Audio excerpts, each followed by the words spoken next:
Hi guys, welcome to week 2, lesson 3 of The Call of the Wild.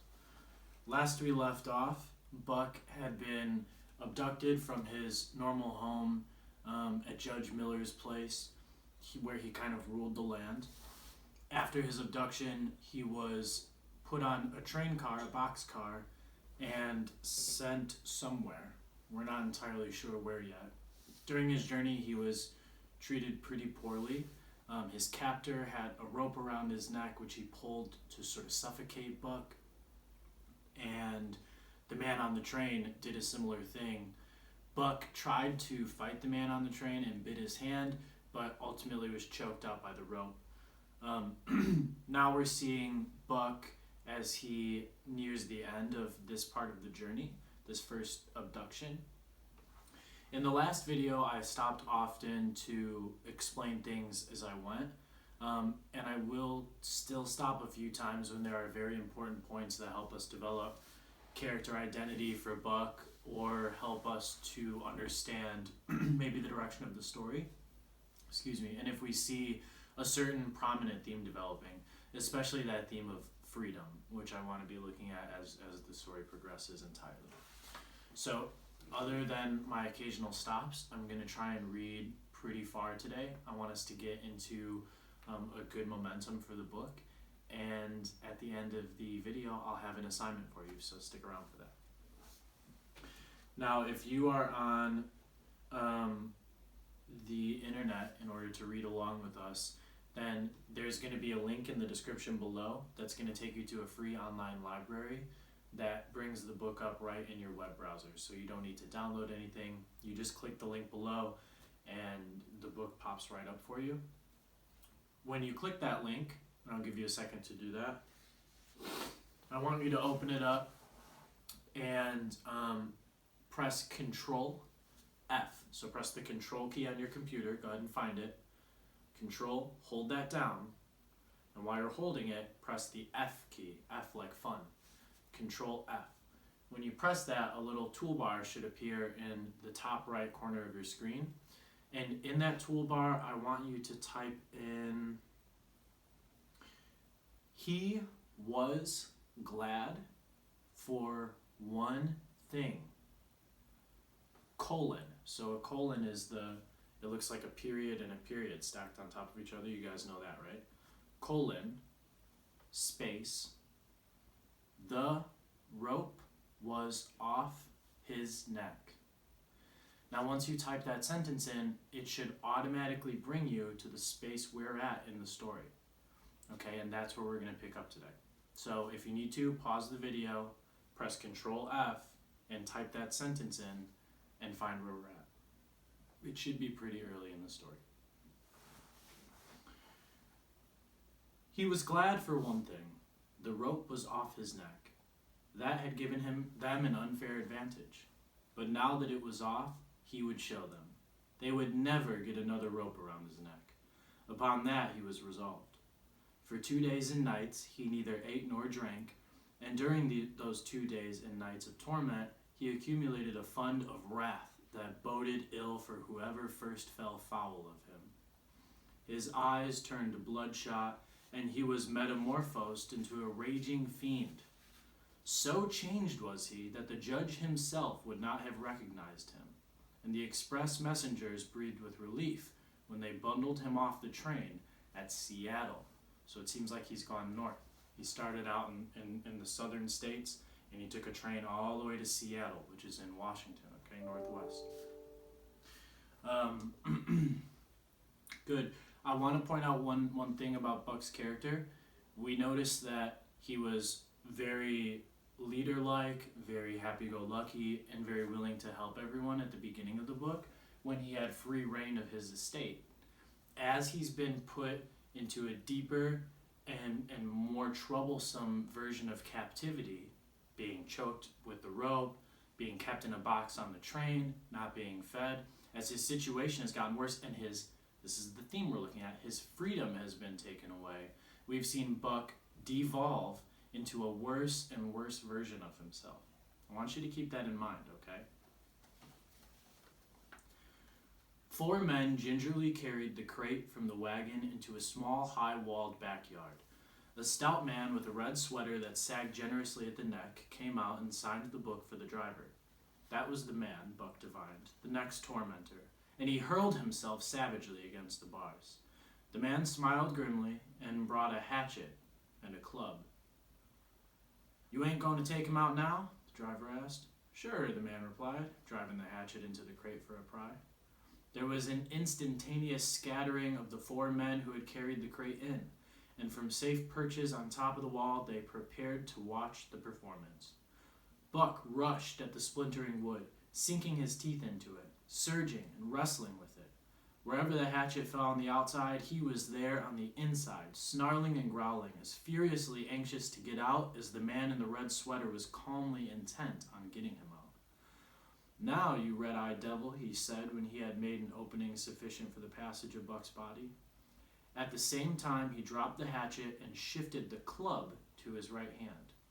Now, when we talk about a club here, we mean sort of like what you would imagine police to have, the billy club. It's like that. It's a short, blunt weapon, maybe made out of wood, that you can use to strike people with, or, unfortunately, in this case, maybe dogs. And Buck was truly a red-eyed devil, as he drew himself together for the spring, hair bristling, mouth foaming, a mad glitter in his bloodshot eyes. Straight at the man he launched his 140 pounds of fury, surcharged with the pent passion of 2 days and nights. In midair, just as his jaws were about to close on the man, he received a shock that checked his body and brought his teeth together with an agonizing clip. He whirled over, fetching the ground on his back and side. He had never been struck by a club in his life and did not understand. With a snarl that was part bark and more scream, he was again on his feet and launched into the air. And again, that shock came, and he was brought crushingly to the ground. This time he was aware that it was the club, but his madness knew no caution. 12 times he charged, and as often as the club broke the charge and smashed him down, he came again. After a particularly fierce blow, he crawled to his feet, too dazed to rush. He staggered limply about, the blood flowing from nose and mouth and ears, his beautiful coat sprayed and flecked with bloody slabber. Then the man advanced and deliberately dealt him a frightful blow on the nose. All the pain he had endured was as nothing compared with the exquisite agony of this. With a roar that was almost lion-like in its ferocity, he again hurled himself at the man. But the man, shifting the club from right to left, coolly caught him by the underjaw, at the same time wrenching downward and backward. Buck described a complete circle in the air, and half of another, and then crashed to the ground on his head and chest. For the last time, he got up and rushed. The man struck the shrewd blow he had purposely withheld for so long, and Buck crumpled up and went down, knocked utterly senseless. "He's no slouch at dog breaking, that's what I say," one of the men on the wall cried enthusiastically. "Druther break Cassis any day, and twice on Sundays," was the reply of the driver, as he climbed on the wagon and started the horses. Buck's senses came back to him, but not his strength. He lay where he had fallen, and from there he watched the man in the red sweater. "Answers to the name of Buck," the man soliloquized, quoting from the saloon-keeper's letter, which had announced the consignment of the crate and contents. "Well, Buck, my boy," he went on in a genial voice, "we've had our little ruction, and the best thing we can do is let it go at that. You've learned your place, and I know mine.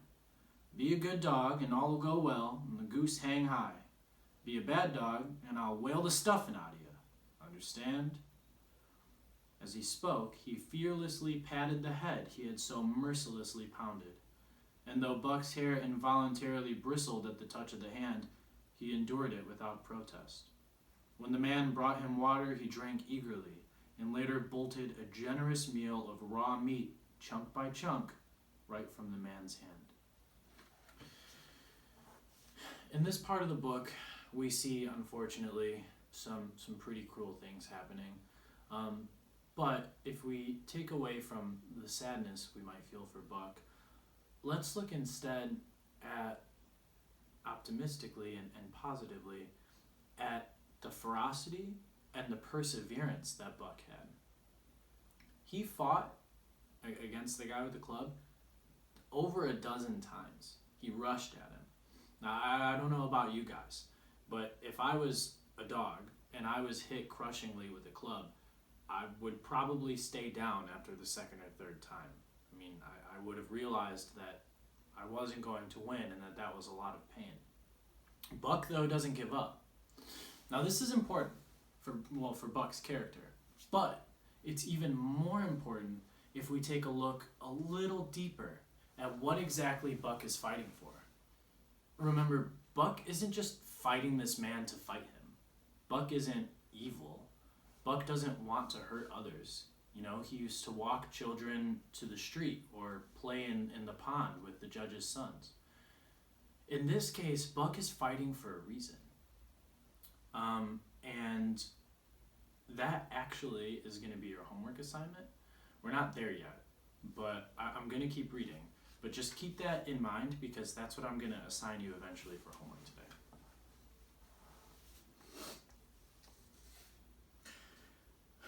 He was beaten. He knew that. But he was not broken.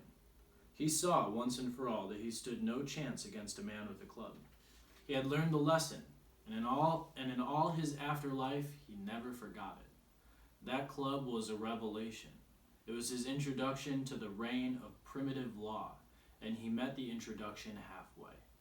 The facts of life took on a fiercer aspect, and while he faced that aspect uncowed, he faced it with all the latent cunning of his nature aroused. As the days went by, other dogs came, in crates and at the ends of ropes, some docilely, and some raging and roaring as he had come. And one and all, he watched them pass under the dominion of the man in the red sweater. Again and again, as he looked at each brutal performance, the lesson was driven home to Buck. A man with a club was a lawgiver, a master to be obeyed, though not necessarily conciliated.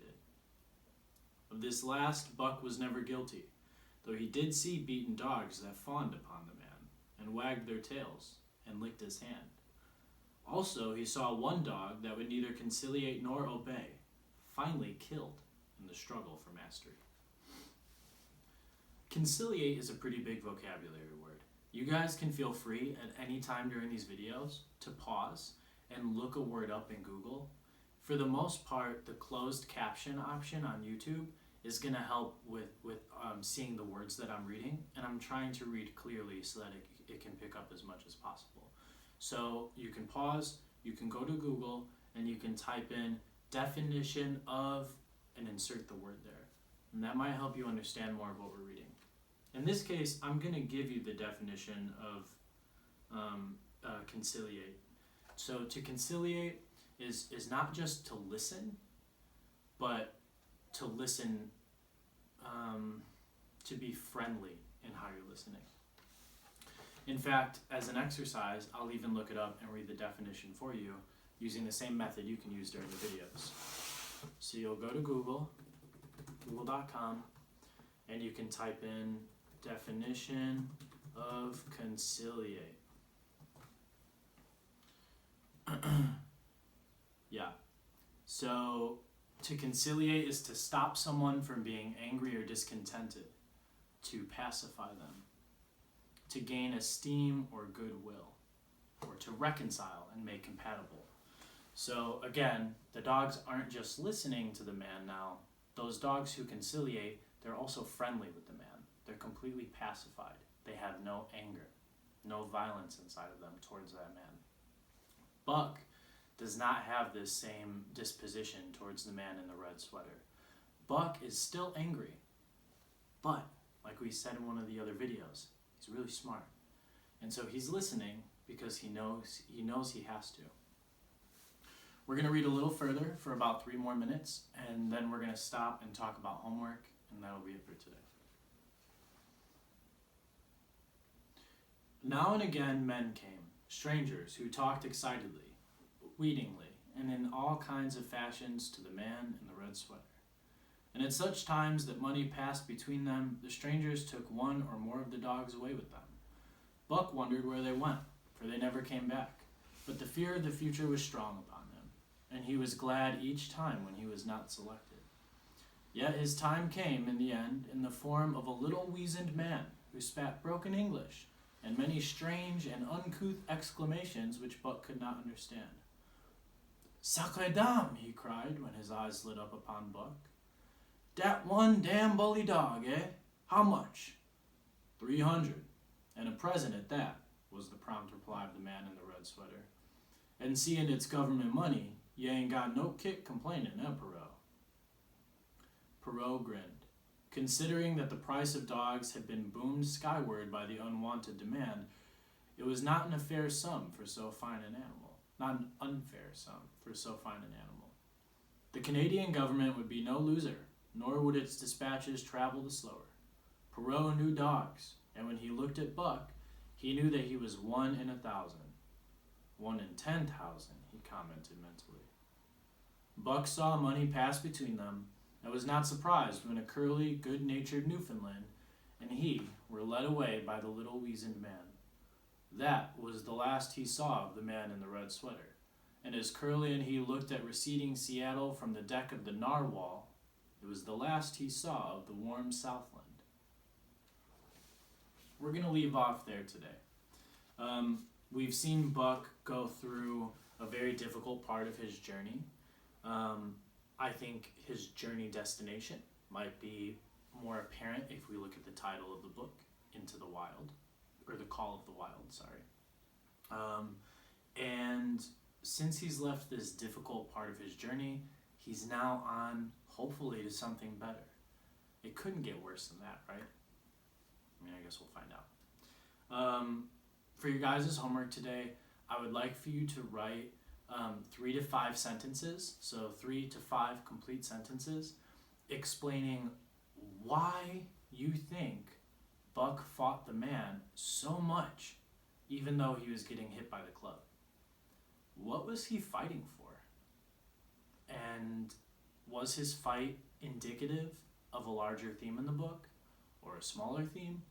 Was it symbolic? Can you compare that fight to any fight that you've experienced in real life?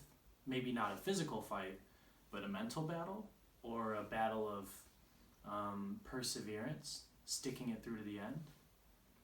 Can you compare that fight to something that you've seen in another book, or on television, or maybe in someone else's life? You can write about any and all of those things, but I want it to focus around the fight. And ultimately, I want you to explain for sure why you think he was fighting and what you think he was fighting for. Okay, so 3 to 5 sentences. For those of you who are looking to do a little extra work in preparation for college, or in preparation for becoming an even better writer, and you want to go that extra mile, I would like for you to give me 5 to 8 sentences, okay? 5 to 8 sentences.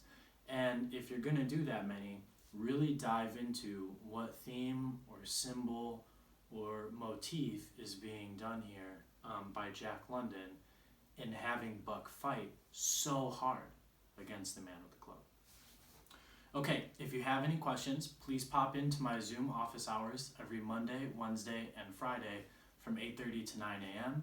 I'd be happy to see you guys there. I'd love to get talking about the book, and I hope you have a great day. Later.